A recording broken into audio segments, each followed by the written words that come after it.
اعوذ باللہ من الشیطان الرجیم بسم اللہ الرحمن الرحیم۔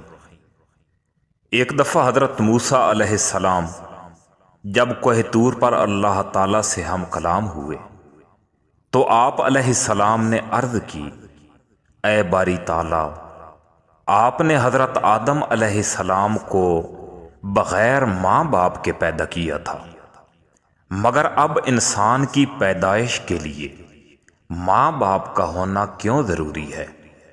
آپ ہر چیز پر قادر ہیں اور آپ تمام انسانوں کو والدین کے بغیر پیدا فرما دیا کریں، یعنی یہ خون کا رشتہ کیوں ضروری ہے؟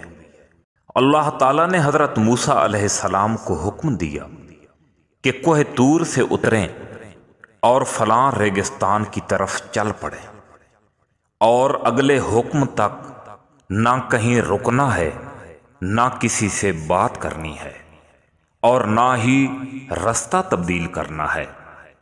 حضرت موسیٰ علیہ السلام ریگستان کی طرف چل پڑے۔ چلتے چلتے دیکھتے ہیں کہ ان کے آگے کچھ فاصلے پر ایک بچہ چلتا جا رہا ہے، اور کچھ ہی وقت کے بعد وہ بچہ جوان ہو گیا۔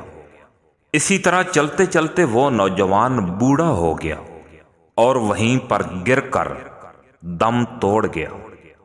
حضرت موسیٰ علیہ السلام کو چونکہ حکم خداوندی تھا کہ رکنا نہیں ہے، لہذا آپ اس کے پاس سے گزر کر آگے چلتے گئے۔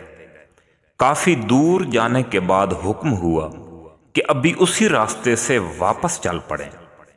واپسی پر آپ علیہ السلام جب وہاں پہنچے جہاں اس آدمی نے دم توڑا تھا تو دیکھتے ہیں کہ اس آدمی کی لاش کو جنگلی جانور اور پرندے نوچ رہے ہیں۔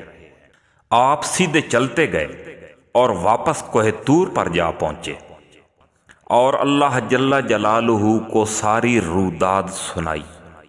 اللہ تعالیٰ نے فرمایا، موسیٰ، وہ بچہ بغیر ماں باپ کے پیدا ہوا تھا، اس کا کوئی خونی رشتہ دار نہیں تھا، اس لیے جب اس کی موت واقع ہوئی تو کوئی اس کو سنبھالنے والا نہیں تھا، اور میں نے انسان کو ایک مقام دیا ہے، ایک درجہ دیا ہے، اس لیے میں انسان کو دیگر جانوروں کی طرح رسوا ہوتے نہیں دیکھنا چاہتا، لہذا میں نے انسان کو ایک خاندان کی شکل میں پیدا فرمایا ہے اور خون کے اندر کشش رکھ دی ہے، تاکہ ایک انسان جب تکلیف میں مبتلا ہو تو اس کے خونی رشتہ دار فوراً اس کی مدد کو پہنچ جائیں، اور جب وہ فوت ہو جائے تو تعظیم اور عزت کے ساتھ اس کی میت کو دفنا دیں۔ اللہ تعالیٰ سے دعا ہے کہ اللہ تعالیٰ ہمارے لیے دنیا اور آخرت میں آسانیاں پیدا فرمائے۔ آمین ثم آمین۔